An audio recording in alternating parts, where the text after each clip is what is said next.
Keshia Smith, principal of Great Plain Elementary School in Danbury, Connecticut. Today we were very fortunate and blessed to have Mr. Peace with us to talk about bullying.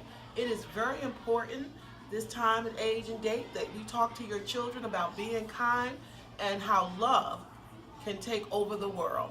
So some of the key concepts and themes that you can discuss with your son or daughter in the next few days dealt with the main topic being bullying, but that we choose to always look at someone's heart first.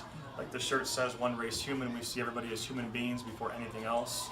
We also focus on being a best friend, right? You see somebody for who they truly are on the inside. You have the courage to stand up for what's right.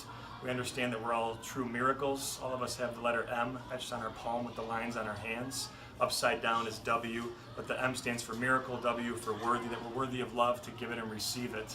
And then we go out and make this right choice, which is to show love, which is to show kindness, no matter what we've been through or are going to go through. We turn hurt people who hurt people into healed people who heal people.